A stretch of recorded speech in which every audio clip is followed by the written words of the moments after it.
Yan yung dati naming shop dati. Angas na. Ito ako sa building namin dati. Unang shop ng Stage 3 PC. Ito yung malupit naming CR dati. Naalala ko pa din, nakadami ako dyan. Pagupit kasi ako dito kila ate. Kasi yun yung landlord natin, yung opisina, admin.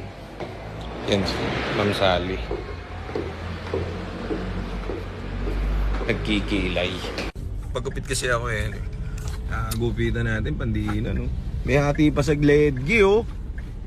Kita mo naman. Si Aljon, inggit. Inggit si Aljon. Ayan, oh. Inggit. Dito. Kumuha sa libo dyan. Sige, pagupit ka na rin. Mapagupit din daw siya. So, siya naman naantayin ko. Meron, ayan, sige. Pagupit ka rin. Bayaran mo yung, sabihin mo sa akin. Tapos, bahala ka sa gupit mo. Sabihin mo, ganito rin kung trip mo. Huwag kang papalagay ng ahit sa ledgi, ha. Hindi ako papalagay. Diyan ka sa gitna magpalagay. Baka mamaya, parehas pa kita. So, shop namin to dati sa Stage 3. Lumipat lang kami doon sa kabilang building na mas bago kasi mas maganda yung offer doon, eh. So, ayun ang natin, ang vlog natin for today. Kanina, kinukot-kot ko tong iPhone to cellphone ko.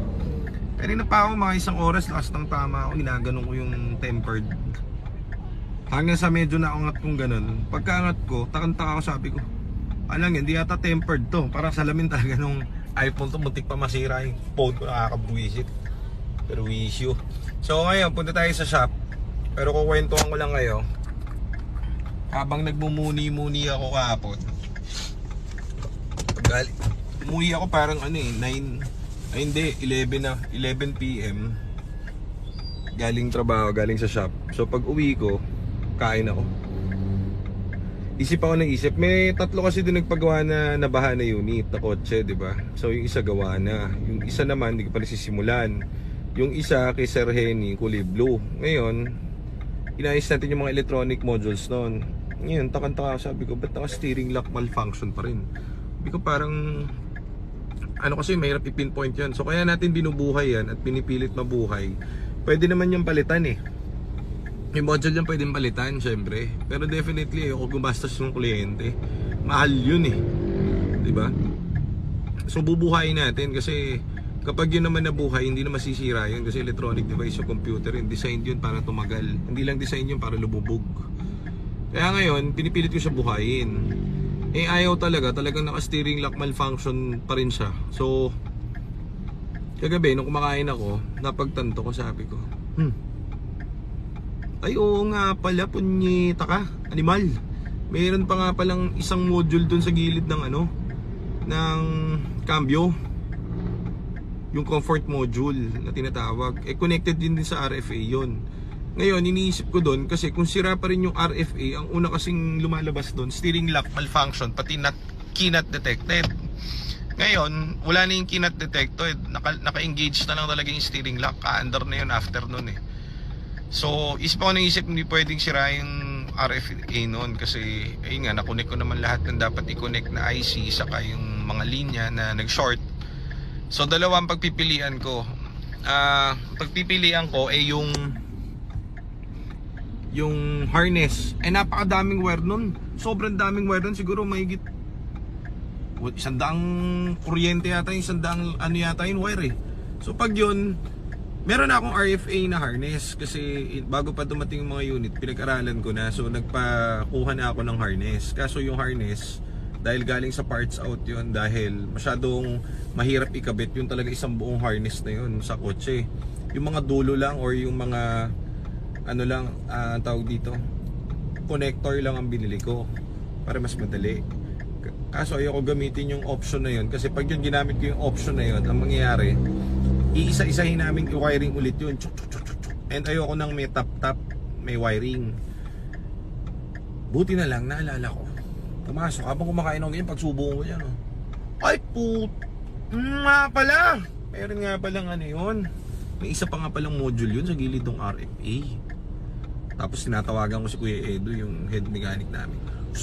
Kuya Edu, kaso ayaw mo na ako sagutin, baka nalunod na sa baha, hindi pa nagsusurvive ulit. So Ganun na lang, figure out natin mamaya, titignan natin kung sa CCA talaga yan, sa CCM. So yun yung comfort control module kung tawagin. So dahil EcoBoost to, alam ko meron to dun, meron din ito nun. Yun yung nagfa-function din siya, alam ko, connected din siya dun sa steering wheel at dun sa susi, sa control yung remote. So yan, connected dun sa IFA. Naalala ko kasi litong-lito na ako dun sa mga ginagawa ko.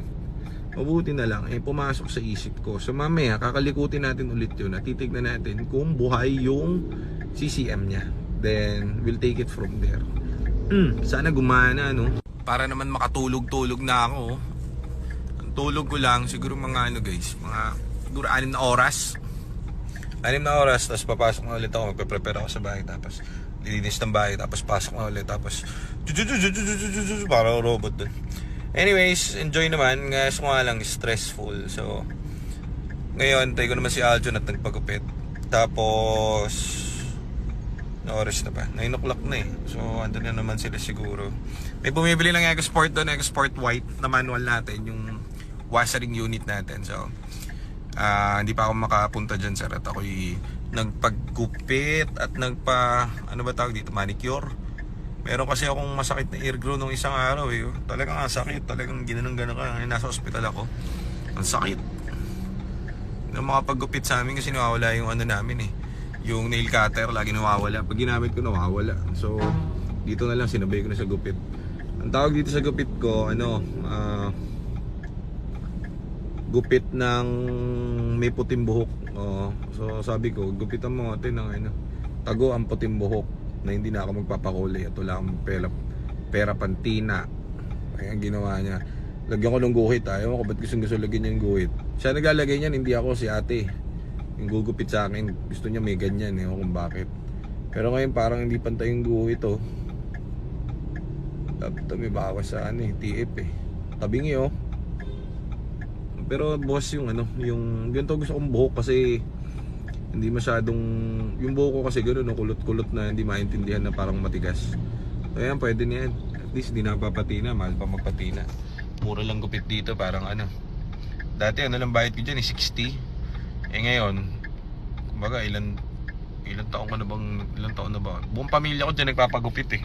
So, parang family, na yan family friend na yan siya. So, ngayon tumaas na 200 ng bayad ko. Minsan pag may pinagawa pa ako iba, malaki yung tip, dinodoble ko na lang.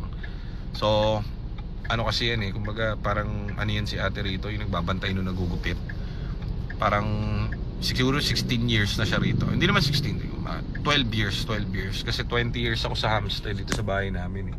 So siya siguro mga 12 years na. So ganun katagal na, paka-loyal niya dun sa pinugugupitan niya na shop. Dati kasi pinipirata ko rin yan. Kahit na ano ba tawag dito, katabi kasi na shop ko dati yung parlor na yun sa IT. So ngayon nangyari, magsasara na, ibibitawan na ng may-ari yung shop. Dahil nakasanayan na namin magpagupit doon, nalungkot kami. So ang plano ko, dahil mawalan siya ng trabaho, sabi ko, ako na lang ang sasalon yung shop. Wala naman akong alam sa parlor, pero sasaluin ko yan. Ako na magpa-parlor. Natanong niyo kung ba't ko doon sasaluhin yung parlor, wala akong alam sa parlor. Para may work ka, kasi ikaw na rin naman, ikaw lahat dyan ikaw admin dyan, ikaw nagugupit dyan, ikaw lahat.